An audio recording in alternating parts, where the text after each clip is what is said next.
Hello and welcome to Post Production Podcast, and this is our Halloween special. I'm Mr. Drew, and here with me, of course, is our co-host, Adam. Good morning, everyone. Thanks for listening as we talk about the latest in movies, TV, trailers, and gaming news, but also as we look back at some of the most iconic and cult classic movies of the last half century. So we're going to give you a little bit of the new, a little bit of the old, talk about both. So today, on our Halloween special, of course, we're going to have a little zombies. We're going to talk about a little Walking Dead. Then we're going to move into one of our old cult classic iconic movies, The Shining, with Jack Nicholson. And we're going to... we're going to delve into the new Stranger Things 2, the new season that just dropped.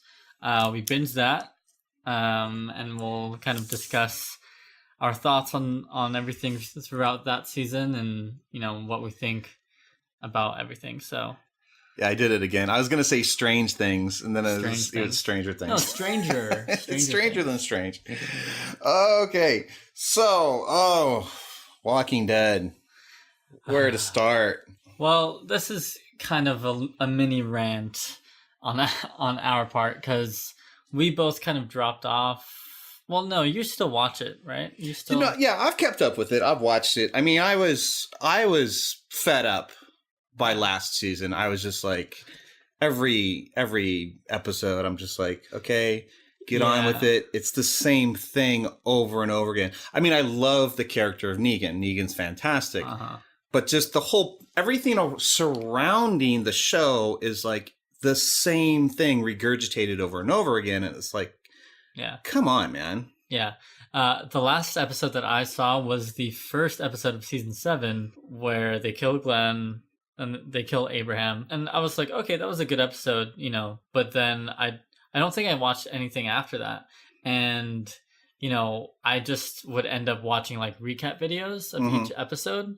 Like, I don't even need to see the whole episode. Like, give me a 5-minute recap of it. Yeah. Just tell me what happened. Yeah. And I'll be fine. Because you could probably just watch the talk show that's after Walking Dead, Talking Dead, and you'll be like, oh, okay, so that's what happened. Exactly. Okay, that makes sense. Or, just pop over to YouTube and just go over any review video that's like 5-10 minutes, like save some time that way.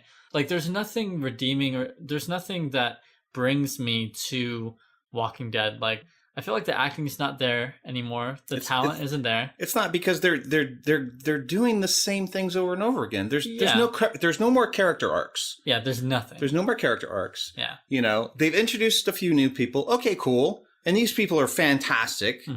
But the rest of the show, it's like, okay, yeah, they've done that again. Oh, look, they're doing that again. Yeah. Oh, okay, look. Oh, look, they found a new place. Oh, look, they lost a new place. Oh, look, they found a new place. Yeah. Move already. And it's a struggle of, you know, power. It's a struggle of, you know, morality and, you know, this whole good versus evil. And I mean, come on, honestly, if you're in that setting, just kill everyone. Yeah. Your morality's got to go out the door.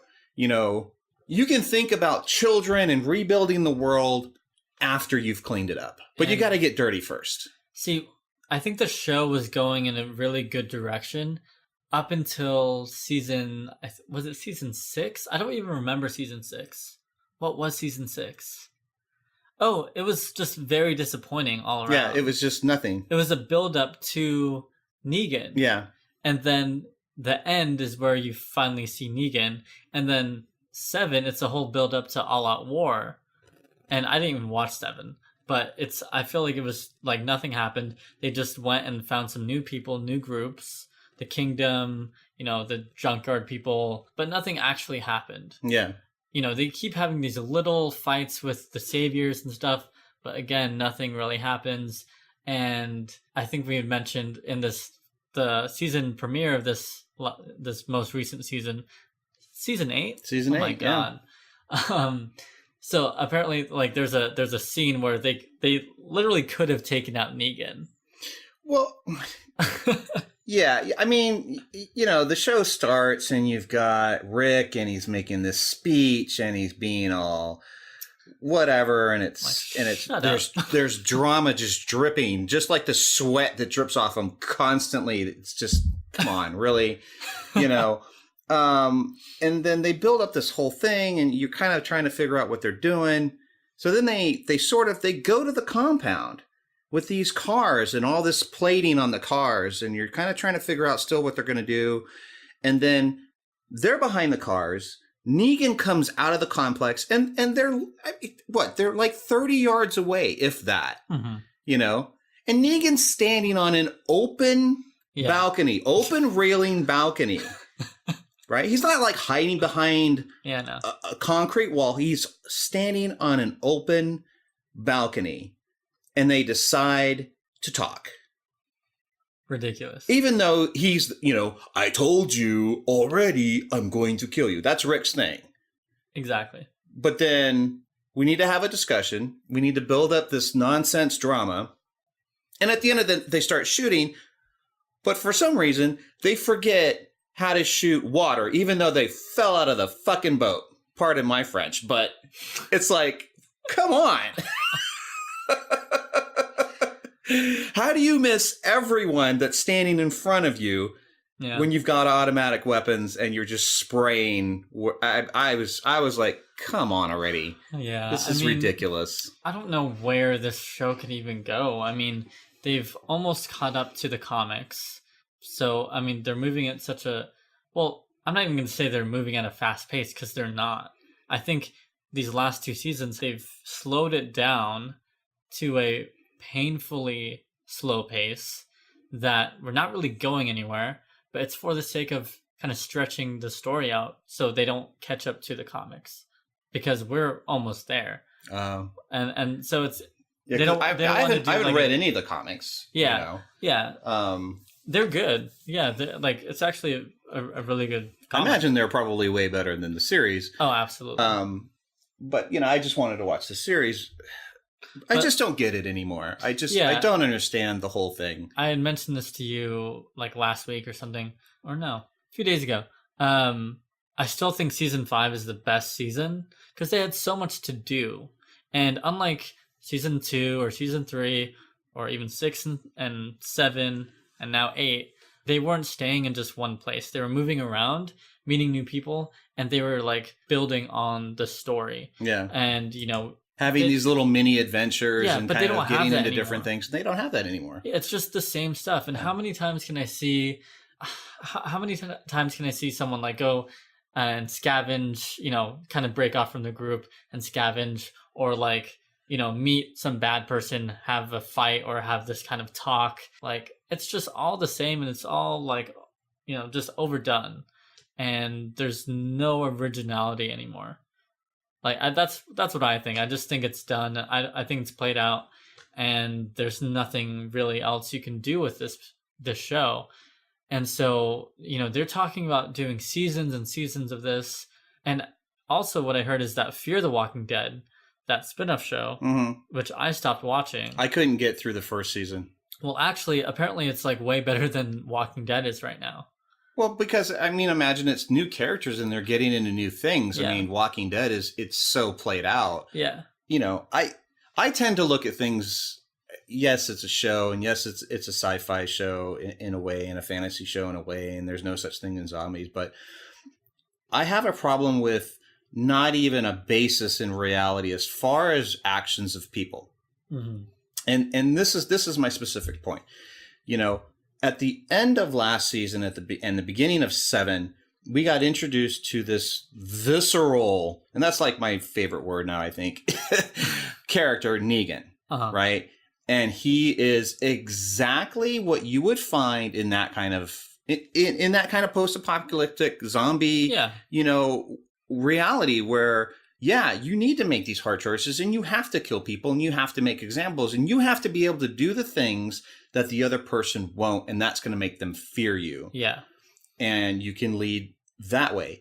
But throughout the entire season 7, he keeps giving Rick chances. And it's like, you're not being realistic to your core character. Yeah. And if you really were that, you would have killed Rick long ago, and he would have been out of the show. Exactly. And it's only to push the story forward and to, just stretch it out. Yeah. Like, that's the only reason. If this were, an actual, situation, like they would have just killed each other.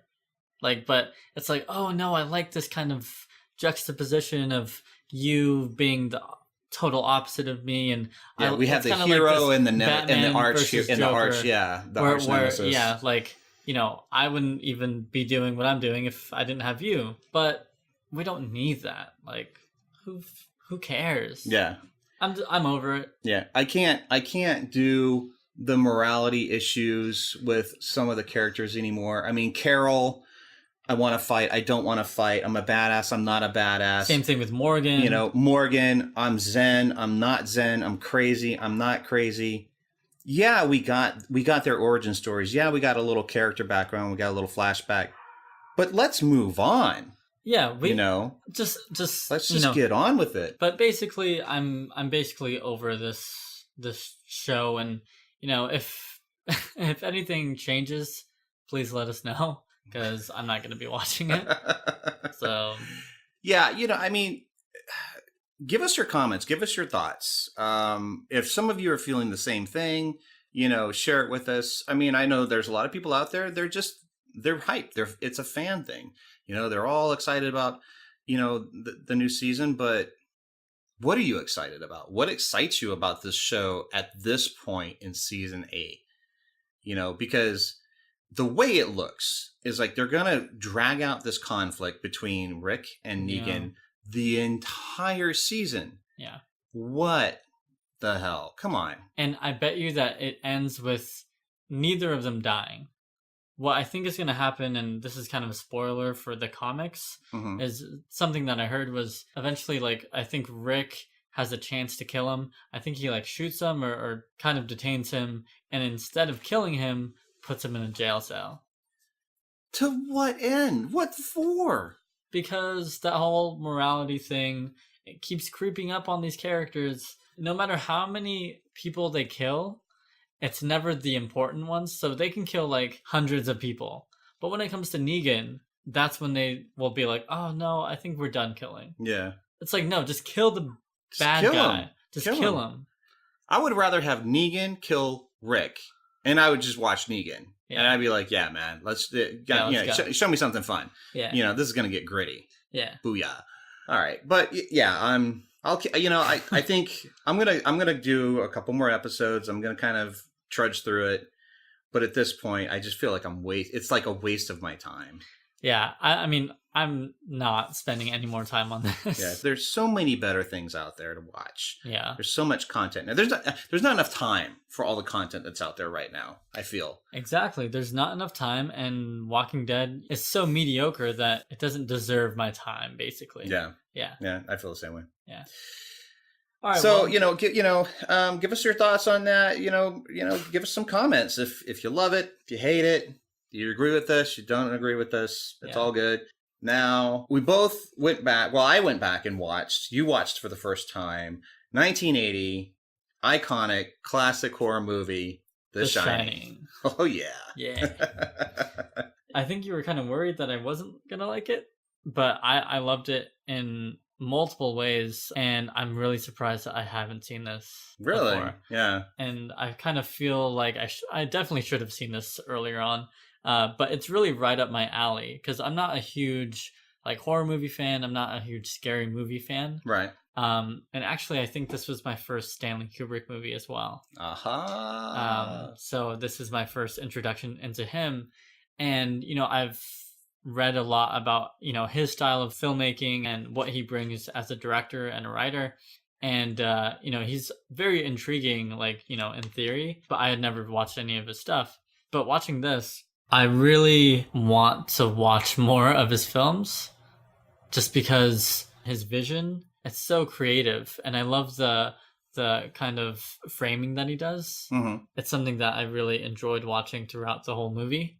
This isn't a movie with jump scares, and I kind of grew up in this era where it was all jump scares, and it was all just bullshit. The scene starts to come up, the music starts to build, and you can almost predict. Yeah, here it comes. Boom, whatever. But what I was and I watched it with my friend and my brother. What I was kind of saying about it was that it's not about jump scares or anything like that. It's psychological, and it really gets into your head, and it shows you these things, like whether it's the twin girls or it's like the old lady, or if it, I recall the scene of Jack walking up the stairs towards Wendy, kind of like, I'm not gonna hurt you. Mm-hmm. I'm just gonna bash your brains in. I'm not gonna hurt you. Yeah. I'm just gonna bash your brains in. I'm gonna bash them right in. But that is more scary than jump scares to me. Like, those scenes are more frightening and more haunting than any jump scare or any freaking exorcism kind of movie. I'm not into all of that. But this kind of turning of this character to not so nice guy. Like Jack was never really a good guy. Yeah, he didn't come on as Mr. Mr. Goody Two Shoes. Someone that he wasn't very fluffy. Yeah, not somebody to hug. Yeah. Definitely not a hugger. Exactly. So you kind of see him descend into madness, and it's amazing to watch because Jack Nicholson he's so good. His expressions are just amazing. And it's shocking to watch his face just transition from one thing to the other, and it just makes everything that he says and everything that he does, and it takes it to a whole nother level. Yeah.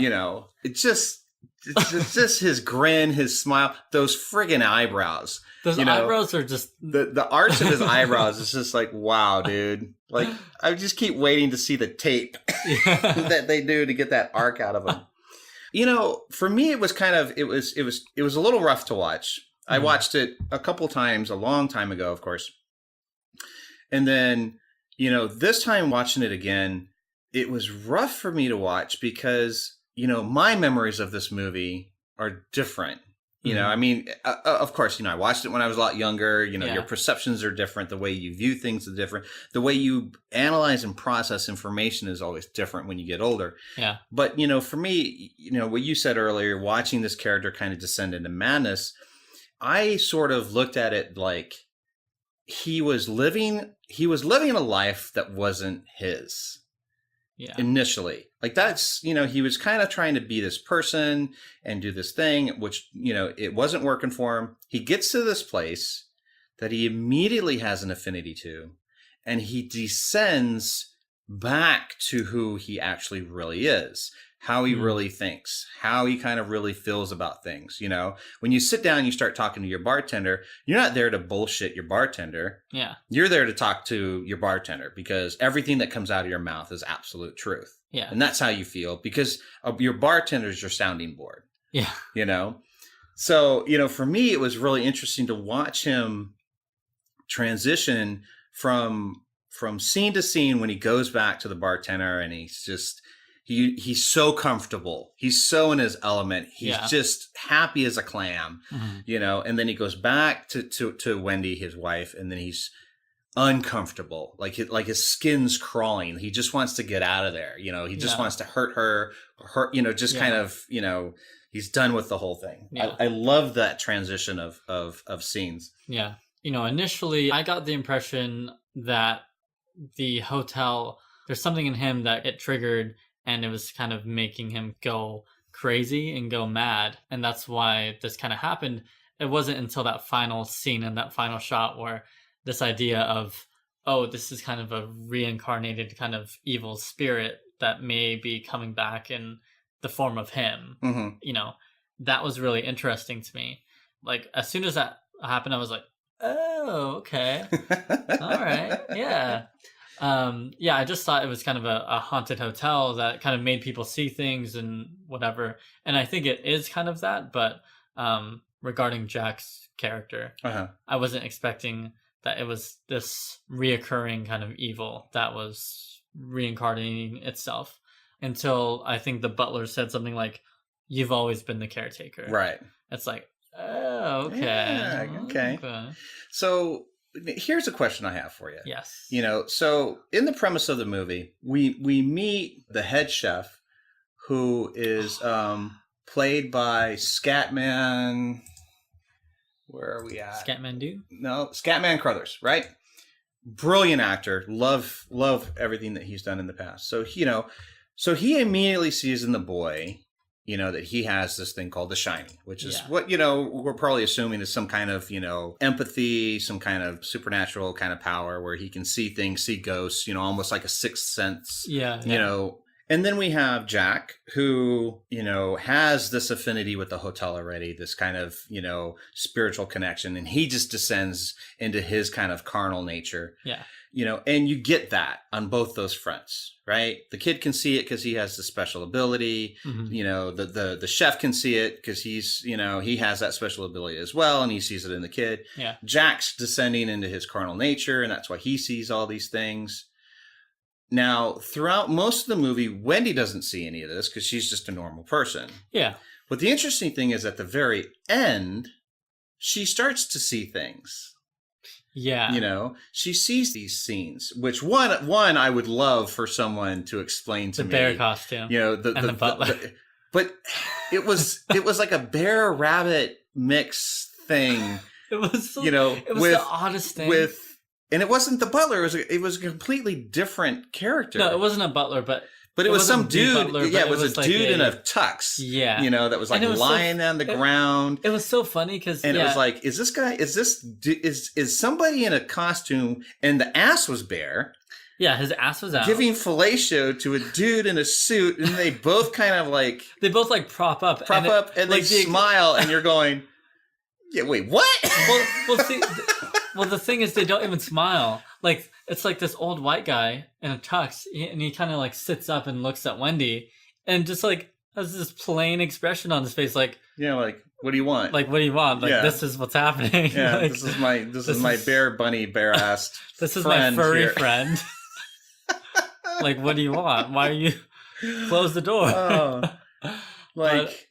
I would have loved to have sat on that panel discussion when that scene was created. It's like, okay, this is what we're going to do. So Wendy's going to turn around. She's going to face this way. And she's going to see something, right? Okay, so guys, what's she going to see? What's going to freak her out? Well, we could have another dude in a tux. Yeah, I know. We'll put a dude in a half bear, half rabbit costume with bare ass, and we'll make it seem like he's giving fellatio to the other dude in the tux. Yes, and they're like, and everyone's like, yes, yeah, that's perfect. Exactly what it is. That's perfect. Like, that's what I was looking for. Yes, this is gold. I mean, this is better than anything I've ever. Yeah, I mean, what were they doing? What was funny is I was watching that with my brother, and he saw that scene, and he was like, what the fuck am I watching right now? Like, where did that come from? I'm just like, yeah, I mean, look, it is what it is. Yeah. Let's just move on. And there's some rough scenes in that movie. There's some cool imagery and like those visions Danny keeps seeing. I love the slow motion shot of the blood pouring out of the elevator. Pouring out of the elevator and filling up the hallway. When I first saw that, I was like, I was entranced by that the way it was shot, and it's so creepy, and it's like, and there's no basis for it. Like, there's no connection to anything. Yeah. There's no kind of tie-in. And I love that you don't really know the connection of the twins at first until they kind of explain, or at least I didn't, until like the butler, when he's talking to Jack, he's like, I silenced, or I took care of my girls. Yeah. I was like, okay, that's... corrected them. Yes. What a great phrase. I didn't beat them. I didn't kill them. I corrected their behavior. Because they were misbehaving. Yeah. He was on point. Yeah. I think everything was on point. Even... We were talking a little bit about Wendy. But I think even her character was like spot on. Because it was like this kind of clueless...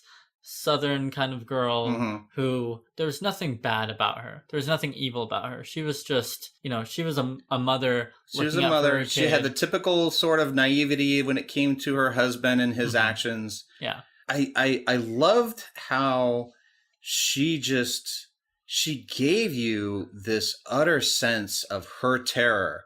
Yeah. Of not only her confusion with what's going on, and what Jack's doing and how he's just kind of descending. But I mean, you know, even when she traps him and he's talking to her, she still doesn't, you know, she just has no idea what's going on. Her life's just being torn up, and you're sold. Yeah, like, she did a brilliant job. Yeah. Now, all right, so question for you. The little kid, yes, Danny, mm-hmm. he was just creepy from the get-go. Like, not a happy child. Well, he's a cute kid, though. Yeah. I wouldn't say cute. I mean, he just looked disturbed. You know, he just like looked like he was like ready to pick up an axe and kill anybody.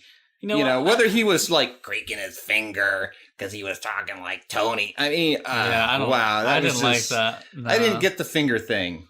Like, I get the voice. See, I mean, the voice is fine, but the finger was like, I didn't understand. I think that was a reference just for the kid. Yeah. But also, I think it did make it a little more creepy. And that just made me wonder, like, you know, I would see these movies and these shows with these kids with imaginary friends. And I always wondered if that was an actual thing. Like, did you have imaginary friends? Did people that you know? Because I don't think I knew anyone that did that. Well, I wouldn't say I had an imaginary. I don't remember having an imaginary friend, although my parents might kind of argue with me on that. I mean, I remember having animals. Mm-hmm.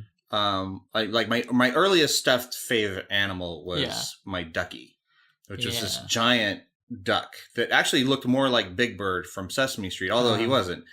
And I mean, I would have conversations with Ducky and talk as Ducky for Ducky to myself. You know what? I guess I would kind of, I would fall into that kind of ballpark. Yeah. But I mean, I never like, but hey, the idea, hey, this is George, and then talk as George, the idea of an imaginary friend is just creepy from the beginning. Right. So that element of the story and, this element of The Shining where he can kind of communicate without actually saying anything, that was all very intriguing. And, I looked at my friend and I was like, I need to read this book because she had mentioned that Stephen King hates this movie. And I kind of want to understand why. You want to see what the difference in adaptation is. Yeah, exactly. Yeah. Luckily enough, my mom had a copy of The Shining, so picked it up. I'm about to read it, so that should be interesting. As far as the movie goes, I loved it. I will definitely be seeing this again. I might make it like a Halloween tradition at this point. So it's a good movie for the holidays. It's not a jumper, but it's one of those things that puts you in a kind of puts you in a creepy mood. Your skin crawls a little bit. Yeah. Especially the maze. The whole thing with the maze is just like, I mean, the little kid was brilliant. I love that whole scene. But just getting kind of lost in that whole maze in the winter, and he's just freaking out. Mm-hmm. Although, I mean, realistically, I was just kind of like, why don't you just smash through the bushes? Because it's just bushes. That's too much work. And you have an axe. Nah. But that's just me being realistic. I remember thinking to myself that whole thought while he's kind of, he was going through the maze. The footsteps. No, but I mean, once it got lost and he's just going, oh, okay, yeah. I'd have been like, dude, it's just bushes, I mean, it's probably really thick bushes, but well, yeah, swing, they're hedges, swing away. Yeah. But no, great movie. Yeah, definitely iconic, definitely a classic, and I can finally say that I've watched it, so on to the next one. Yeah. So, keeping with the Halloween, we just had Stranger Things 2 released. Yes. And it was a binge weekend. Yeah, I did it in 2 days. I did 7 and then 2. Yeah, I did 5. I did 5 on Friday. Mm-hmm. And then Saturday morning, I did the next 4. And then you went on to... But then, because I didn't know... And are we going to do spoilers? Or what are we going to do? We'll get into spoilers. Into spoilers. Okay, so... At first, let's just... general thoughts. So, I mean, this isn't a spoiler, but just a fair warning for anybody who hasn't even watched Stranger Things 2 yet. on Netflix, I mean, at least for me, once I finished the 9th episode, it immediately queued up and got me into Beyond Stranger Things, which is like, there are 20-minute episodes. There's 7 episodes of basically a Talking Dead kind of thing, where it's the director, it's the 2 brothers that wrote the series, and then they talk with cast and characters. Yeah. And I was kind of like, okay, cool, I'm done with the 9 episodes. And then I was like, wait, what? Yeah. There's Are this you other thing? Oh yeah, I did 5. Like Yeah. right after the 4, crazy. and I was just like, I need some sleep. You're killing me. Yeah, I didn't even. Like, you told me about that, and I was like, you texted me about that, and I was like, I didn't really understand. So I literally binged all 7 episodes before we came to do this. But yeah, I love those behind the scenes kind of shows, and it really puts a fun spin on some of the things we saw in the season. And I love those little stories that are behind the scenes, and stuff. Like, it just made it even more fun. Okay, so initial impressions. Second season, Stranger Things 2, better, worse than the first. Ooh, I rhymed it right. Oh yeah, rhymed that out right that. There. For me personally, I love the season, but I'm gonna say that I love the first season more. Okay. I think that the first season, I think it was done really well, and I think that this season, like, it expanded the lore, it created new characters, it deepened, what we already knew about existing characters. But I just felt like at times it got a little crazy and it got a little too much, but I still had a blast with this whole season. What about you? I liked it. I liked it a lot. Yeah. I don't know if I can say whether the first season or the second season was just as good. I still have some of my issues with the show. I got to give props to the cast. Yeah. They just nailed it. The kids are fantastic. There's some introduction of some new characters.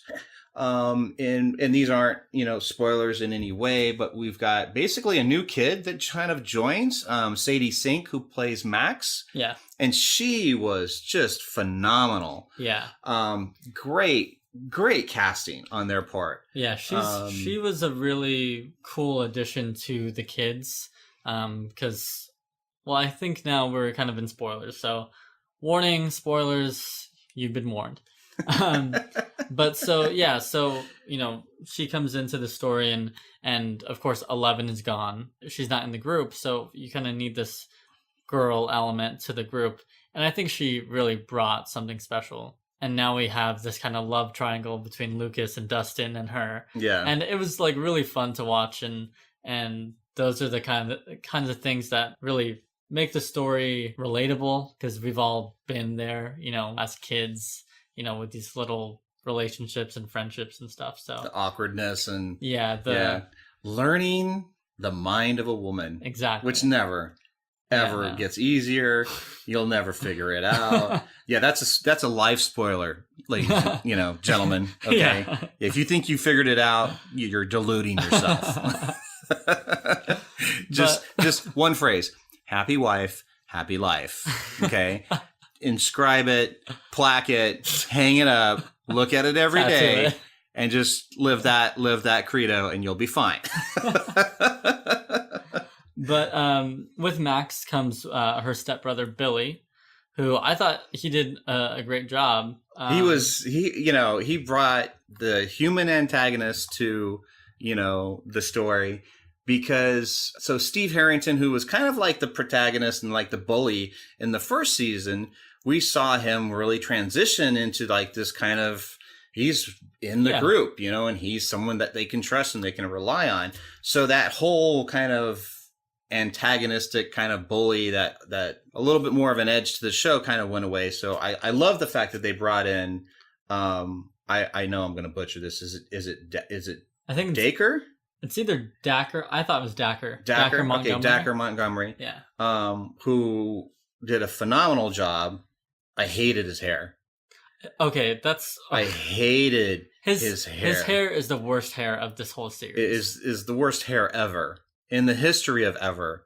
Like, it's a terrible I lived wig. in that time. But that's a terrible wig. Like, Yeah, let's just talk about it was how really bad bad. it looked. Yeah, you know? I mean, it looked like they just glued it to his head and just Yeah, I mean, they didn't really do anything.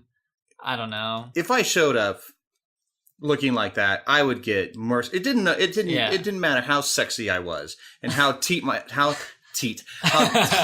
my jeans hugged my ass. Let's go with teat. How teat my jeans hugged my ass, and how much I bared my chest. If my hair looked like that, I would get teased mercilessly. Yeah, it was just horrible. I mean, really bad, wig job.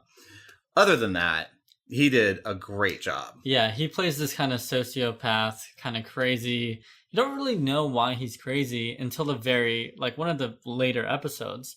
And I kind of like that they did that, but I was waiting for that for a few episodes. I was like, why is this guy so, like... Why is he such a dick? Like, there's a scene where he's, like, speeding down the street and he's, like, almost hits the kids. And he's one of those characters, and I think they mentioned this in Beyond Stranger Things. They kind of talk to him. But he's kind of one of these characters where he could take it too far at any moment. Right. Like, he could accidentally just kill someone, if things were to go in that direction. And so it kind of brought this element that he was really unhinged. I mean, he was almost like he was on the edge, and you're just waiting for him to break. Yeah. Like the slightest little thing would have set him off. Yeah, exactly. It was this kind of unexpected kind of thing about him that I really liked. Yeah, so, we have this dynamic with Billy where he's just constantly pushing this anger and this hostility towards everyone, and then we get a glimpse of why, because it's a learned behavior. Yeah, it's a learned behavior, and, of course it doesn't justify why he's doing it, and it doesn't, make anything that he's doing okay. It just kind of puts it into perspective, yeah, context. Exactly. And you also get a sense of, Max's her fear, and her constant kind of like, she's like almost, in a state of terror, when she's around him, because he's just ready to just snap at any moment. Yeah.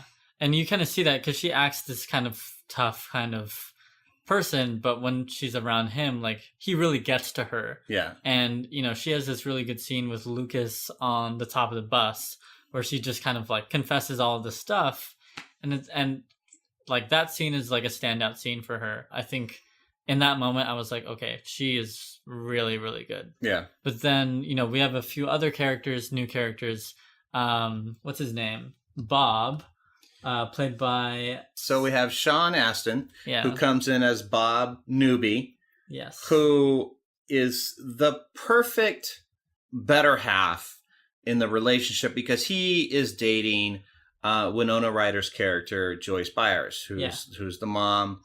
And again, she just does a fantastic job in this second season. But Bob plays the love interest and the boyfriend, and he just brings this Radio Shack, nerdy kind of element to it. This geeky kind of innocence. Yeah, this dorkiness to this character. And he's the perfect opposite to Joyce. Yeah. He's, he kind of brings this all, together. And, because she had so many problems with her ex-husband and all this abuse and all this verbal, physical, whatever. And now you have this nice guy and Bob that is trying to make a normal family out of this clearly not normal family. Not normal family. Yeah. And he knows it too. And he doesn't, he's not blind to what he's getting into. And he makes a couple references that, it's just a weird family, but he's totally into it. Yeah. And he's such a likable character. He really is. Yeah. He did a really good job. Yeah. Yeah.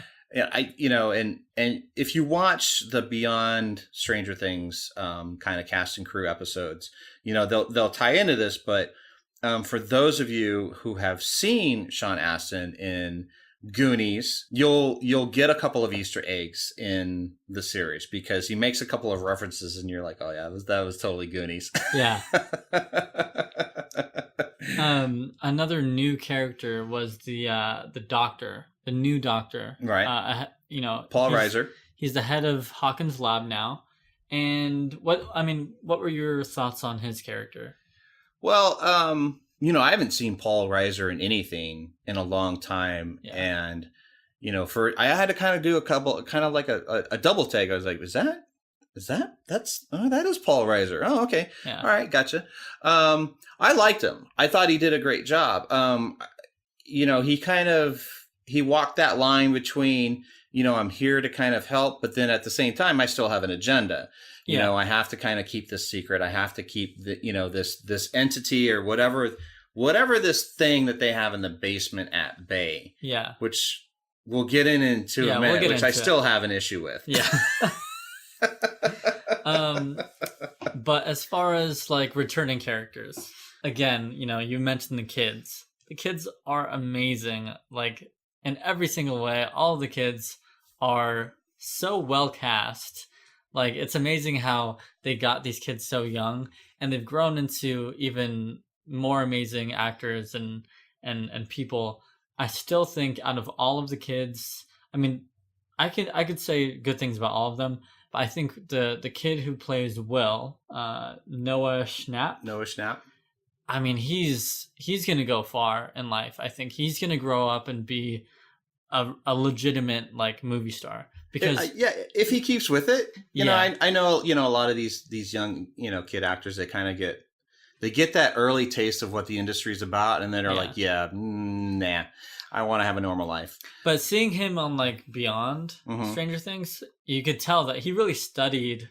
Yeah, like he studied like exorcisms and and stuff he did his homework. Yeah, and it shows. Yeah, and I think he by far has the worst role in this series so far. Yeah, I mean, because basically he has the worst. He should never go to Vegas. He has the worst luck. Period. He ain't gonna win shit.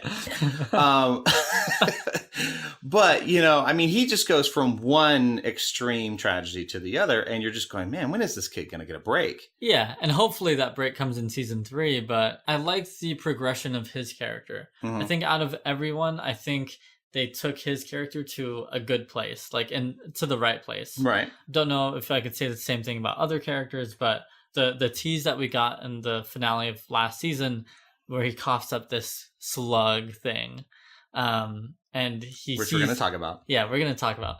And then he sees, glimpses of the Upside Down, and that was something in the trailers of this season that you kind of see. He kind of gets taken back to the Upside Down. Through flashbacks, or if it was, in real time or whatever, you kind of see that. And I thought that was a really interesting progression of the character and his story. One of the things that I liked about, his role and what he did and how good he was as an actor. And this actually, I can tie this directly into what we just talked about in The Shining with Danny, with the little kid, where he goes back and forth between being himself and being, Tony with his finger twitchy, and which is, and he's playing this dual role, with Will, with him being overtaken by this shadow monster, this mind flayer, he didn't just, fall back and drop into this, okay, I need to kind of show this dual personality, and it's going to be this Dr. Jekyll and Mr. Hyde. It was so subtle and it was so brilliantly done. And I was just like, yeah, kudos, kid. You just nailed it. Because it wasn't a back and forth kind of thing. It was a progression, right? Kind of like actually like Jack. Almost like Jack's, deceleration. It was like that progression of, of being, of infested of insanity. Yeah. I mean, from that perspective, he did a really amazing job. So kudos to him. So, now, our next main guy, Mike Wheeler, played by Finn Wolfhard, right? He's great. What a little frackin' brat. Yeah, you know what? I was just kind of like, dude, get over yourself. What's funny is like seriously. I like Mike as a character because he's flawed, because he's not like this perfect kid, because he gets angry and he gets upset and he takes his anger out on Max or whatever, and he's rude to Max, and he's super rude. Rude. He's a douchebag. Yeah, but also you get these moments where he's with Will, and he kind of protects Will, and he kind of has this connection to Will, and they're this kind of best friend bond that I think really works. And so I like his character, and I was waiting for that 11 and Mike reunion, And that was one thing that kind of upset me, was that they didn't actually meet until the second to last episode. And I was like, really? Like, really? Well, the interesting thing is, what you learn from the Beyond is like they weren't even going to put them back together until the very last episode. And I was like, oh, that would have been terrible. That would have been horrible. Yeah, no. I mean, way anticlimactic and then probably disappointing at the same time. Yeah, exactly. But, she comes in second to the last, and she's got this whole Terminator coming into the police station, just vibe going on. And you're like, that's Blad. I think that scene worked really well, because we kind of have, and before that, she has this episode of this kind of side story where she goes and she finds her long lost sister, number 8. Number 8. Kali. What did you... Okay, let's get into that. What did you think about that whole side story? Like, was it useful? Did it need to be in there? Here's the thing with this show. In like the first few episodes, it kind of starts off kind of slow, right? Mm-hmm. It builds and it builds. And I don't think it actually gets anywhere until maybe the 4th episode, where Will is completely taken over, when you see that happen. But until then, nothing really happens. But I would say that all of those scenes build the story in a way where they're not completely useless. I think that first scene with Kali, because we start off the season that way. Right. With her and the bank robbers, and you're like, what's going on? Yeah, it's what is this? When as soon as I saw that, and there's this new character who has these powers, she's bleeding from the nose, and then you see number 8. You see the 8 on her wrist, yeah. And I'm like, yes, let's go. Like, I'm ready to explore more into this. And then we actually get that episode with her, where 11 goes to Chicago, finds her, has this whole little side adventure with her, and at times it seemed out of place. But when you put it in context of the entire season, I think it pushed the story forward, because she had to meet her to harness her power enough to close the gate at the end. She needed that push. Because you couldn't just keep her in a cabin for a year. Yeah. And then she doesn't have any growth. Exactly. Yeah. So there's nothing for her to do. Exactly. So she couldn't come out of the cabins and go to the gate and close it. Like, that wouldn't be possible. So you kind of needed that. And so I understand why they did that. And I thought there would be more of that dynamic. But again, it seemed a little out of place. It seemed like almost a completely different show. Well, I mean, I don't know if they start out and they go, okay, we're only going to have so many episodes and we need to squeeze all this content into 9 episodes. I think they could have gone 10 or 11 or 12 episodes. And some of the content that they had, they could have expanded on more. They could have completely expanded on this whole side adventure with her sister. But I'm glad they kept it at 9. Are you? I'm actually glad they did, because I think the first maybe 2 or 3 episodes, maybe they could have been condensed. I feel like we could have maybe even had 8, and I think it would have been fine. Wow. Because I like a more condensed, concise kind of story, rather than, you don't want to pull a Marvel Netflix where it just drags and drags and drags. No, I get that. But, I would have to disagree in this sense, because, and we'll expand on this as we continue, there's so much that is unexplained in this series, in this world, in what they're creating. There's so many just blanks. Well, I'm just going, you gotta give us something more than this, because you're leaving this content so just kind of vague that it doesn't, I don't know, for me, it doesn't give it as much oomph. Yeah, for you, it doesn't work. I will definitely disagree with that, because this takes place in 1984, and this is in a kind of world where in a town where this stuff doesn't happen, and things start happening and they can't explain it. Like, there's no way of them explaining it. So, I'm okay with them kind of doing things and learning things as they go and not having to explain the upside down. That they reference the upside down, they don't know what it is, they don't know what this monster is. They call it a demogorgon. It's not what it's called, probably. They call it the upside down, and they make these references to things they know, but they don't know anything about the upside down. And I'm okay with that.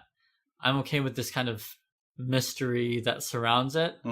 I think it makes it even creepier and even scarier because they don't know what they're dealing with. And if they did, if someone was like, oh yeah, I fought this thing before, if someone like came out of the woodwork and was like, oh yeah, this thing comes back every 20 years and whatever, and this is how you defeat it, and here's everything you need to know about this other world and whatever. No, I don't think I need that, and I don't think I need an explanation for everything. I think I'm good with the mystery.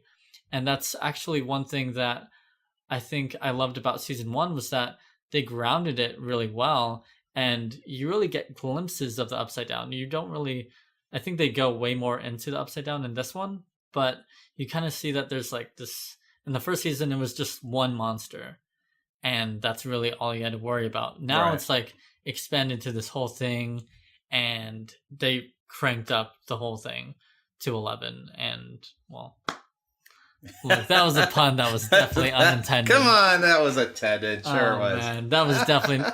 I saw your face when I saw that. I was like, really? Damn it. Really? Did you really just drop that? I didn't mean to. No, I get it. I get the mystery. I get all that. What the thing that I'm looking for, I'm not looking for someone to pop out of the work where we can go, oh, this is exactly what it is. Yeah. I love the setting that they picked. I love and they talked a little bit about this.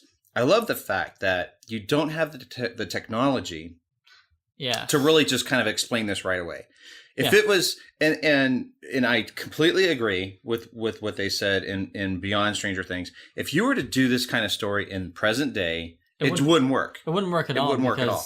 There would be so many plot holes. Like, why don't you just look it up on the internet? Or why don't you just tweet out what's going on? Yeah, what's going on. And tell the FBI. Yeah, because the knowledge is so ridiculously easy to come by in our day and age. But see, like, here's the thing that I don't get. And this is one of the problems I have. Okay? Let's go. So we have 11, right? Yes. And all we knew is that she was 11. We didn't know what happened to 1 through 10. Yeah. We don't know if there's a 12, 13, 14, 15. Yeah.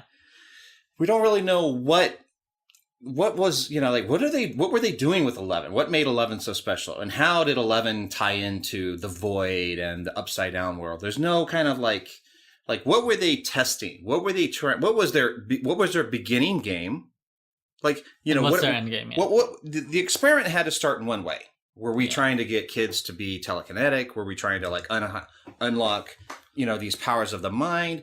We don't get any of that. Yeah. Which is cool, but there's just that big kind of hole into, okay, now we got this upside down world, we got these weird monsters, we got this gooey stuff everywhere. In this season we have these tunnels and these whole things. And here's the thing.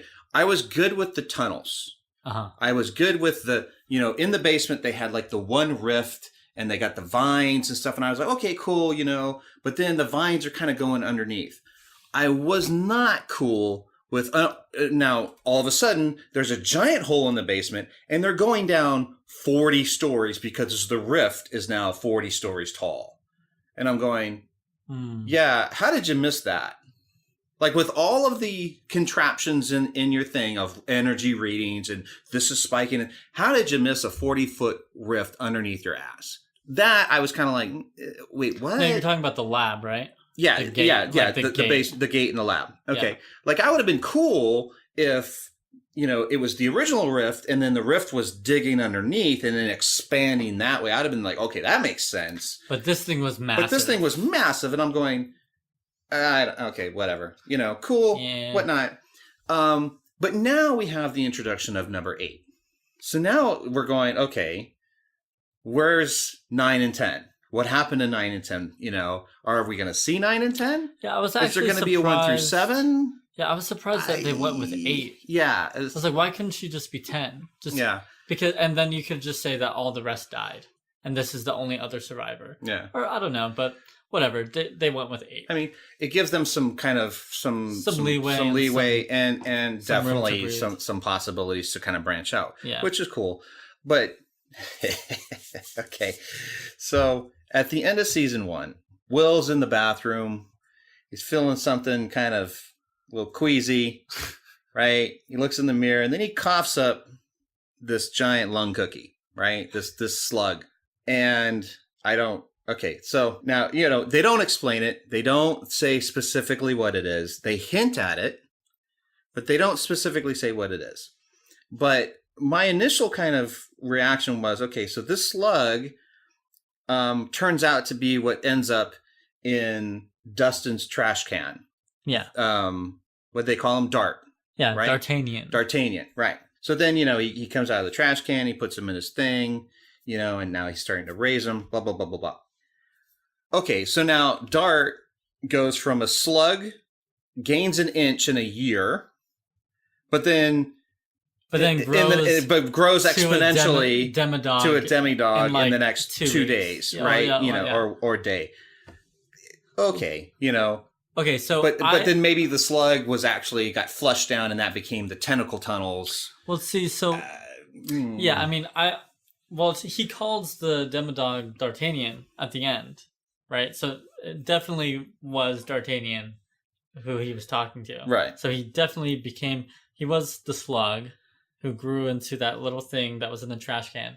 So I had a problem with that too. I was like, why would he not grow very much in a year and then within a few days grow into this demodog, right? And then my brother kind of pointed out, well, it was the fact that he was like the stuff that he was eating. I think that could have he said that, he made the point of that could have been the reason why he grew so fast. So this is a warning, kids.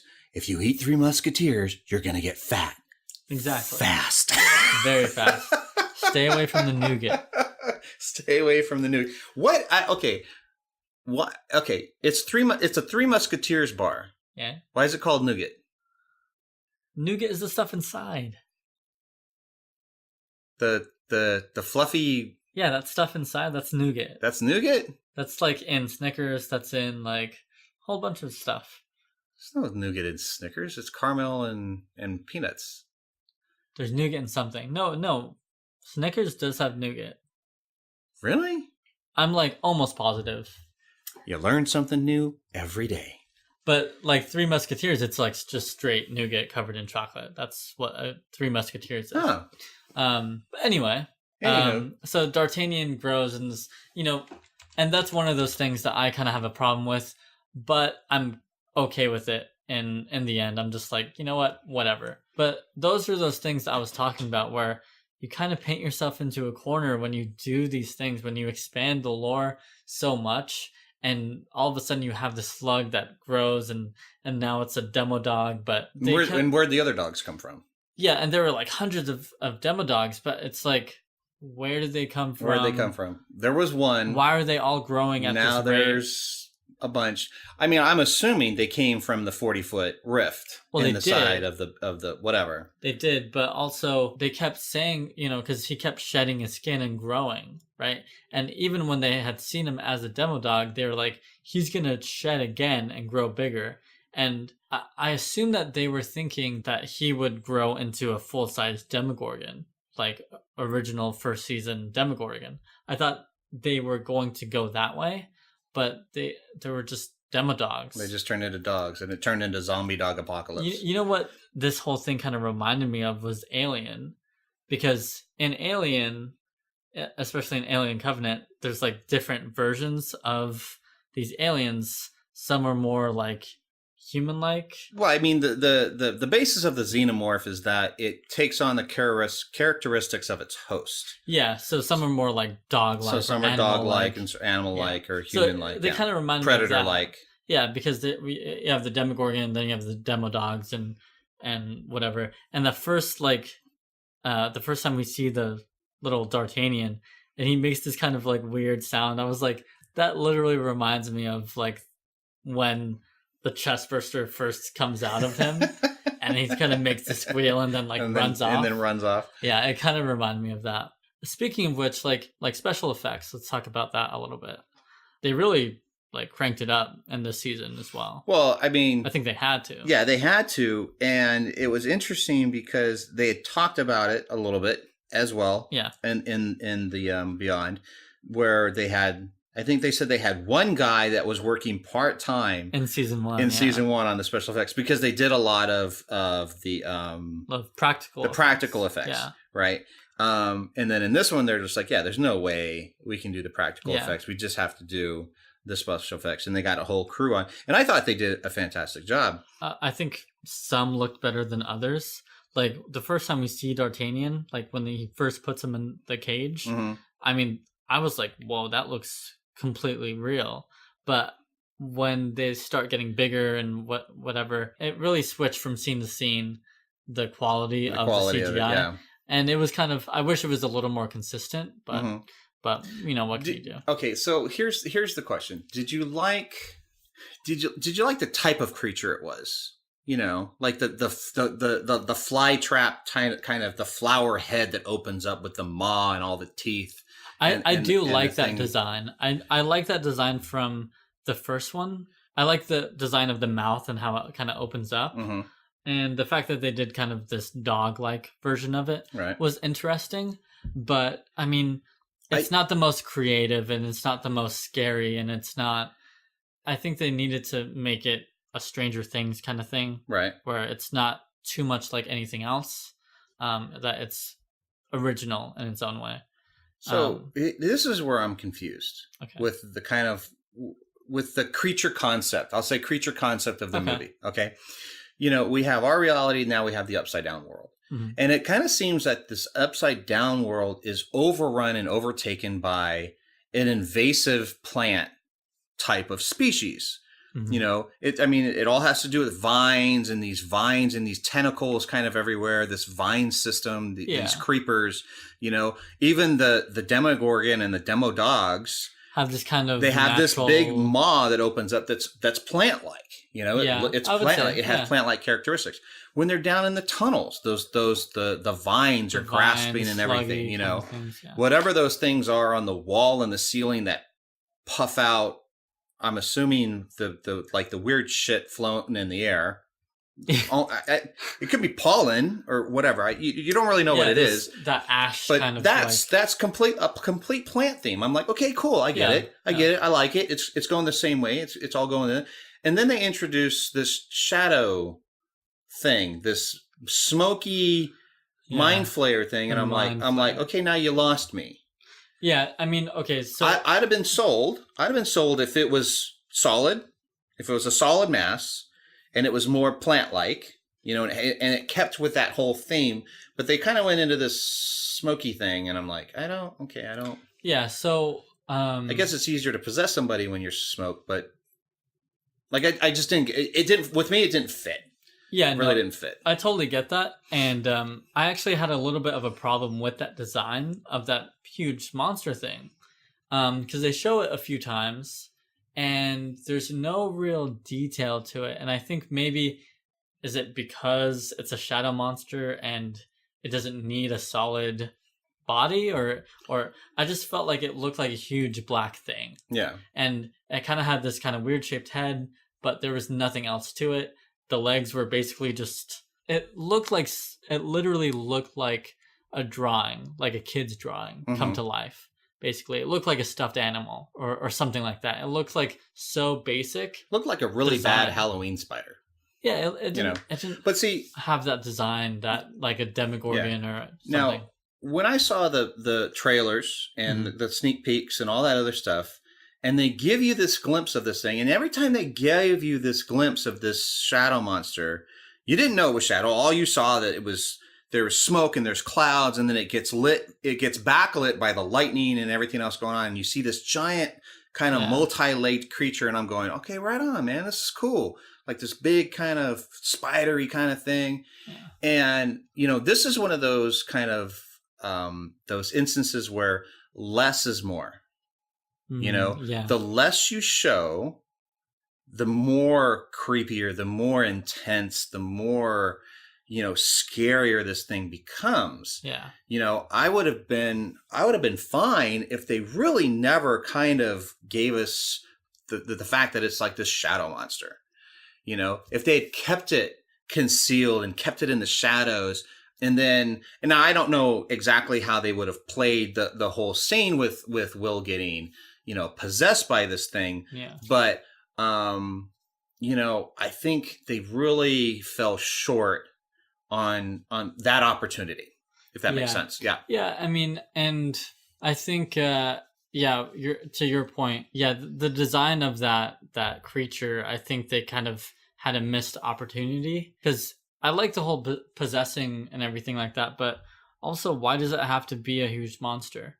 Why can't it be like an actual entity, like something that could actually talk, or an actual, like, not human like, but I don't know. It just seemed like it was like either be a huge monster or be an intelligent being. Like, why make it both? Because they tease this huge monster, but they don't really do anything with it. And then at the end, you see that it's still there. So what was the whole point? Like, we didn't really see what made this huge monster, like, frightening and, scary, and what this thing could actually do other than possess. Right. So what's the point of this huge big body? Yeah. And this is what ties everything for me into why I have a problem with what they've done over the last 2 seasons. Yeah. They've introduced this upside down world. They've introduced this kind of, and it's a cool concept. It's basically a mirror dimension or a mirror reality, but it's obviously been taken over by something, and something lives there. Yeah. Now, we don't know what happened. Obviously, humans inhabited it at one point, because there's structures, there's cars, there's everything in the upside down world that was made by humans.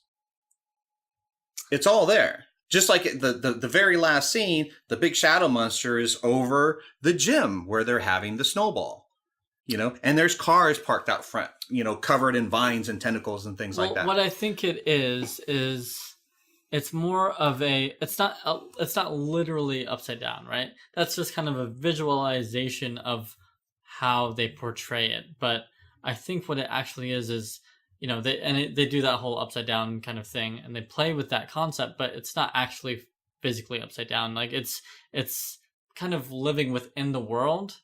Like, so when you see that scene of the monster kind of, going over the school gym, like, I imagine that it's the real world, and the upside down is this invisible layer of the real world. Okay. That's how I've always portrayed it. And I didn't think it was an actual place.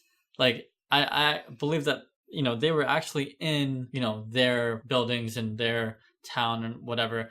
It was just, it's just an invisible film. Yeah. That is transparent over our current world. Yeah. That's how I'm good with that. Yeah, I'm good with that. But they don't ever really kind of give you that interpretation. They literally make it seem like it's literally upside down, like it's a mirror dimension. And that's where I'm kind of like going. I'm just, but I just with all these like interdimensional kind of things, I've always thought of them as like we're layered on top of each other, kind of thing. So when, like, in the first season, when they were trying to locate Will, he was literally lighting up the lights on the wall so she could see where he was. And so he was there, and she felt his presence there. So that's what I mean. It's like this kind of invisible world, like, laying on top of ours. So that's how I see the upside down. That makes sense. That makes perfect sense. Yeah. That's weird. Yeah. What did you think about the whole possession thing? Because I think, as far as Will goes, like, he did an amazing job. That episode called the Spy, where the shadow monster, the mind flayer, is literally using him as a spy to track. Yeah. I love that concept, and I when that first happened, I was like, oh, like, this is a whole new direction to take this whole story and this whole element. I think they did a great job with that. We talked about Will's portrayal of that and that subtlety that he used. and they just didn't know. They just couldn't tell, who was who and when was what and what was going on because it was so gradual. Yeah. But I loved how they used it as an antagonist. They used it to create these extra elements in the story. Yeah. But I wish it would have played out a little bit longer because here's what I thought like the ending was going to happen. Mm-hmm. So they go to the cabin and by the way, since we're there at the cabin, okay, I'm pissed. Okay. I'm super pissed. Okay. Right? Because you've got and we haven't even talked about David Harbour yet, who plays Jim Hopper. Oh yeah. Who's great in this whole thing. Yeah. He really is. And he really tries to play this father figure, even though he has so many flaws, and he tries to do it. But here's the thing, right? They deliberately make a scene and a point to point out the tripwire with the mousetrap and the bullet. Oh, and that never happened. There's nothing. Right. He doesn't tell them about the tripwire. We don't hear him say, oh, by the way, there's a tripwire. Watch your step. And everyone just gradually just walks up nonchalantly up to the cabin, and there's no tripwire. Yeah, that was something that they kind of set up, which I actually totally forgot about until you said it right now. Because I was going, okay, I'm like, oh, they're going to go to the cabin. So they're going to walk up to the cabin. They're going to hit the tripwire. That loud noise is going to wake up Will, and things are just going to go sideways. I was like, awesome. I'm like, this is going to be perfect because it's not going to go as planned. And there's going to be this chaos. It's like everything's going to go sideways. They're going to have to improvise. Wow. And then they just walked right into the cabin. I'm going... Wow, that's actually really good because I did not even think about that until you said that. Yeah. Okay, so that's one thing because what I was saying is that I think all the scenes in the first few episodes, they seem like they're nothing, but I think they build to something greater. But that's one thing that definitely does not lend itself to anything else further in the story. I don't know if they maybe wrote it in to do something, and they were just like, "Yeah, we just can't." Maybe that was an intentional mistake. An intentional misdirect where you're like, "Oh, they're gonna and you."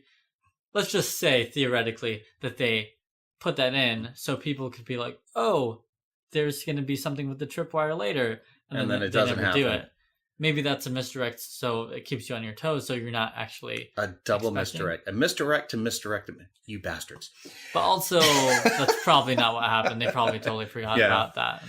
But see, so then I'm going, okay, all right, cool. They're in the cabin, and then they basically burn out the mind flare. Yeah. Right. They physically see, and this is where I was pissed. They see it. They see it leave.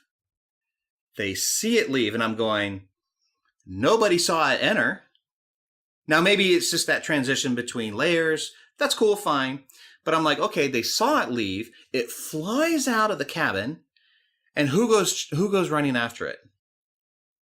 No one? No. Who? No, Nancy goes out the door and watches it fly off into the thing. And then it just cuts.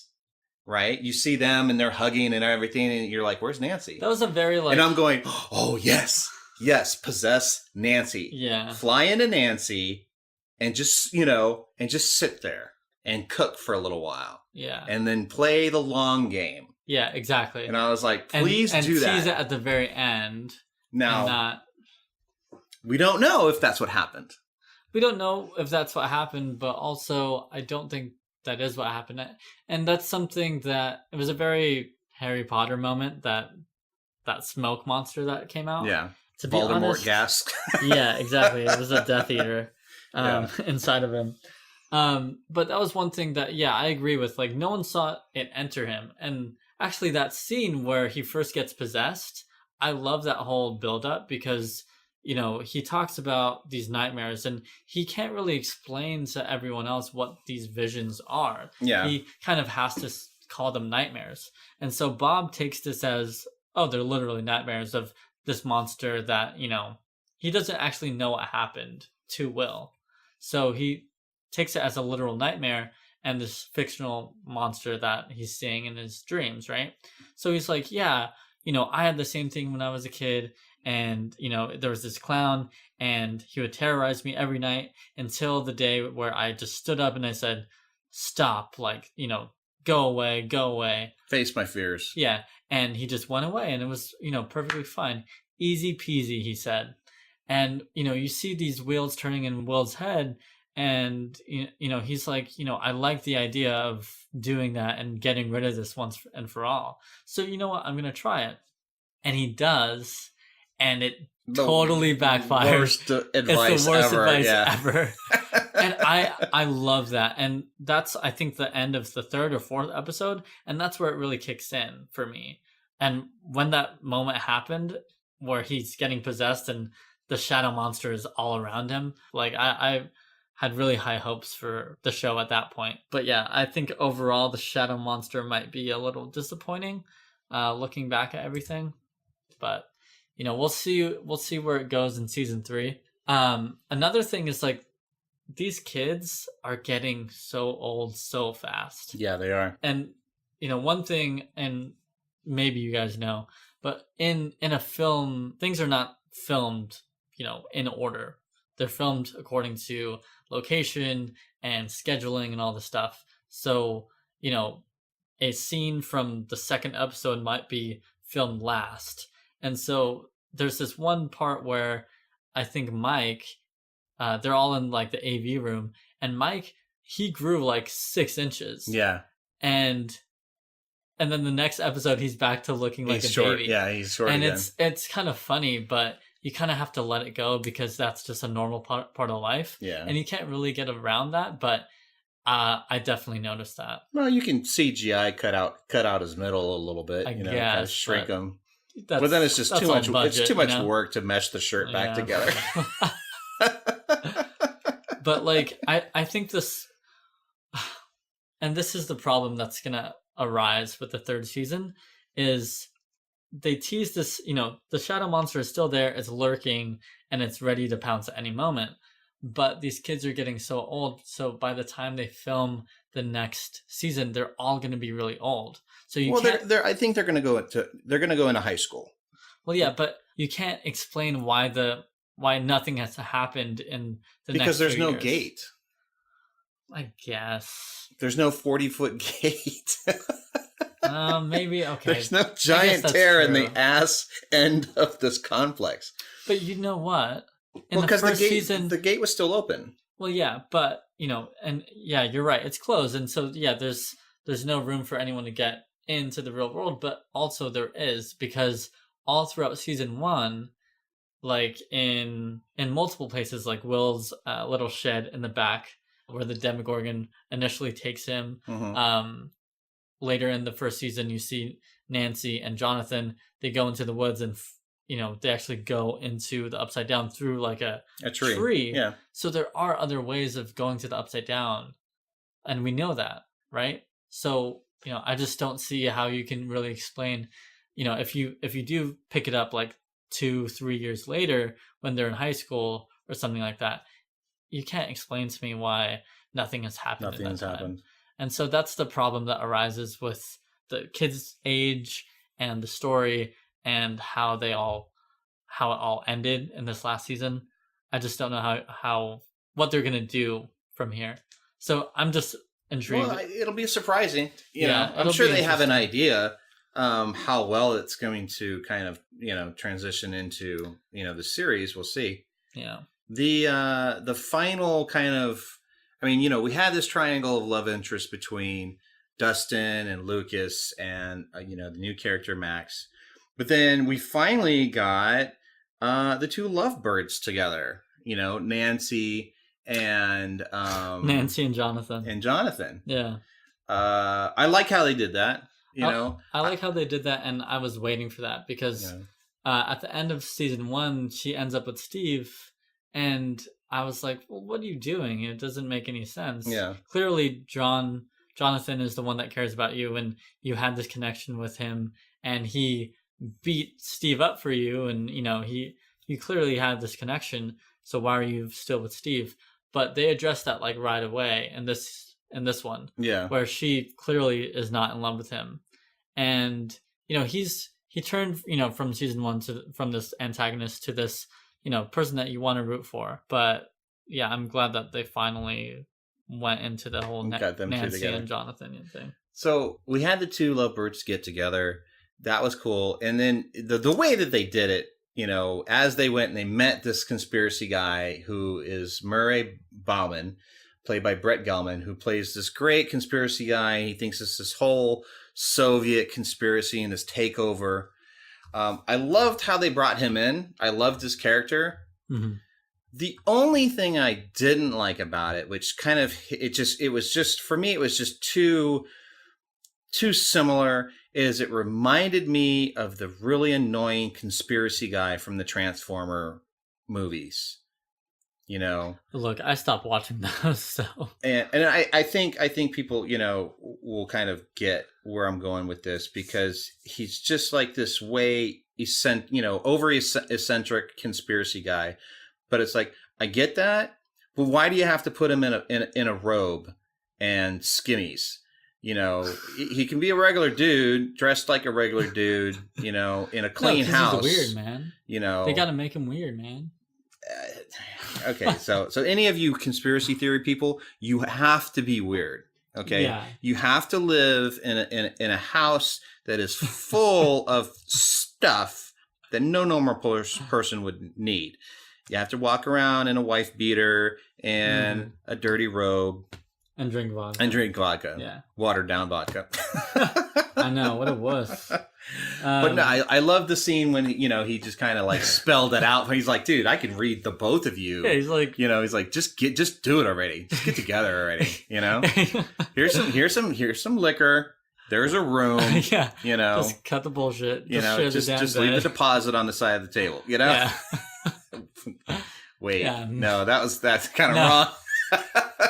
Matchmaker services. PG. That's it. One other thing that I wanted to say was that whole storyline where they were it was justice for Barb. How did you feel about that? Bringing that whole thing up. It was okay. I mean, I get it. You know, they're really trying. I mean, they're trying to make these characters, I think, as real as possible. Yeah. You know, so yes, some of them are going to be able to just shrug off the fact that, yeah, we just went to this alternate world and fought these weird monsters, and, you know, Will was abducted and blah, blah, blah, blah. Yeah. For a lot of people, that's, especially in that day and age, you know, I mean, nowadays, it'd probably be totally easy because we're used to this weird shit. We've seen 1,000 movies about it. Yeah. You know, it's like, okay, yeah, I can get that. Yeah, that's no problem. Yeah. You know, but back then, you know, this is just wacky, weird stuff. And the values and the family dynamics of that time, I get that Nancy is just distraught at. I thought that was really good. Yeah. You know, Barbara's still this question of Barbara. Like, nobody knows what happened to her. Her body hasn't been found. You know, there's no way to explain her death, and it's eating her up. And watching her parents just kind of not be able to let it go. Yeah. You know, so I liked. It was a little bit kind of distracting, but I like the fact that they addressed that point. Exactly. Yeah. Yeah. I would agree with that, definitely. Anything else regarding season 2? No, I you know, I loved it. I mean, these kids are fantastic. I think they all have brilliant futures, you know, in front of them. I love the dynamic of how they put things together. I had the biggest grin on my face with the Ghostbuster, you know, that whole scene and them going to school and they're just like, wait, what? Yeah. You know, the costumes were fantastic. One thing I will say is like the chemistry between everyone too is really good.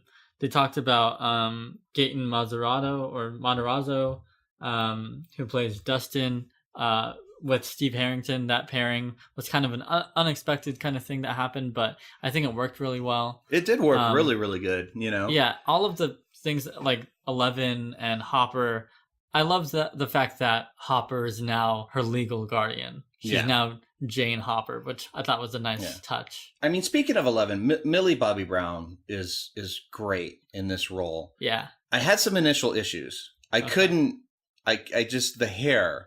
in the beginning, the weird, it just looked like a bad wig. I don't know if it was a wig. No, or if that's it was her a hair. real hair. I thought she looked fine. I was just like, I was like, oh, no, man, I thought it looked good. It just looks like a bad the curly wig. hair. The curly hair. No, that's her hair. Oh, okay. It was just that 80s curl, But it just looked, I don't know. I It thought looked it bad. looked fine. I was like, okay. No, And then she went all punk rock. I'm like, yeah, there we go. Slick that back. Yeah. No, I like bitching. All right, one other thing we can wrap up after this. The storyline with her mom. What did you think about that? For me, it was weak. It was, okay, so... Yeah, one other thing, yeah. Okay. So here's this is why I initially said that I think they could have gone 10, 11 episodes. Yeah. Because, I get it. She goes and sees her mom. Her mom puts her on the trail of her sister, number 8. She meets number 8. 8 pushes her and gets her to kind of expand her power so that she can face the end. Yeah. I get it. But so here's the thing, right? Here's the thing. Luke Skywalker's on Hoth, and then Obi-Wan Kenobi shows up in this mystical thing to point him to Yoda so Yoda can teach him to harness his power so that he can face the end. It was so quick and cut and dry. That's all. That was the entire purpose of those scenes. Yeah. Was, okay, we need to introduce a mentor to push her power so that she can face the end. I get it, but you just thought it was a weak way of it was a weak way of, for me, it was a weak way of doing it. I like the fact that they introduced another numbered child into, of this, this experiment. But you could have expanded on it. Like, you really could have given us a little bit more depth instead of blatantly kind of, yeah, we need someone outside. We need a master to show up out of the blue and go, yeah, I know how to fight this thing. Here you go. This is how you turn your power on. So, for me, it's one of those things that's like, okay, if you come out and go, okay, we're only going to do 9 episodes. We need to squeeze this content in. Then I think in some areas you're really just shortcutting. You're eliminating yourself. You know what I mean? Which, like Game of Thrones, I have no idea how they originally were like, we're only going to do this many episodes. Yeah. When the final story wasn't even completely written and finished by Martin. And then B, you went and did your own thing. Mm-hmm. So how did you even come up with the idea that we're only going to do, what is it, 76 or what? I can't remember the number. So many episodes. Yeah. So now you're at the end and you're really trying to squeeze all this content and all this closure into the last few scenes. And it's like, yeah, you're robbing us. Yeah. You're robbing us of what we love about this show. You're robbing us of what you initially gave us of this show, which was this depth and this character and these arcs and watching these people kind of grow. And you're going, all right, we need to really quickly kind of put this in. That way we can get to the next part of the chapter. So that was kind of like one of my big issues there. Yeah, I don't know if I would call it weak. Yeah, I think they could have done a lot more with it. So I understand that point. But overall, I think the season, it lived up to the name of Stranger Things. I think it kept with the same themes. All the kids were super consistent. They stepped back into those roles perfectly. Mm-hmm. And well, like I may have issues with the story and the plot line and kind of the flow of how that goes. But what I am going to keep watching this show, the reason why I'm going to keep watching this show is these characters and these kids. Yeah, definitely. Because they're dynamic and they are great fun to watch. Yeah, it's a fun show to watch. And yeah, you can tell that everyone's having a lot of fun as well, like making this series. And so, yeah, I love this series and I love these characters. So of course I'm going to keep watching it no matter what. But until it ends up like Walking Dead, I'm going to keep watching it. Okay. Yeah, I'll go with that. So that pretty much that wraps up Yeah. that wraps up our Halloween Pretty much special. Exactly. We just destroyed Walking Dead. We're just kind of over it. Shining, great iconic movie. Yes. Great, even to today is still fun to watch. Loved Stranger Things. We're gonna see Thor on Thursday, Yes. So Thor Ragnarok will be on Thursday, which is gonna be great fun. I can't wait for that movie. What we were thinking is we'll do, because we've never watched a Taika Waititi movie. No. So this is, you know, the first thing for us that we're going to see is Thor Ragnarok. So before that, I think we're going to watch one of his previous films, What We Do in the Shadows. And we'll kind of see, you know, something new for both of us. Right. Yeah. So this will be an older, you know, one of his older movies. We're going to check it out, see how it kind of plays out. Yeah. And then see, you know, how Thor kind of, you know, plays out as well. Yeah, how his style translates from his older films to this new Marvel movie, which spans this whole universe that is so important to a lot of people. And so it'll be interesting to see his take on it. Yeah. Yeah. I mean, because Thor looks like it's just going to be this wacky adventure. Yeah. Full of all kinds of amazing, just weird stuff. So I'm curious to see what one of his previous movies, if it has that wacky flair and that flavor to it. Yeah, and from what I've heard about his movies, I think it does. Apparently, it's really funny. It's really good, action packed. I'm gonna have fun reviewing it because I already know how my review is gonna go on that. We'll see about that. But yeah, so if you guys want to reach us, you can email us at postproductionpod@gmail.com.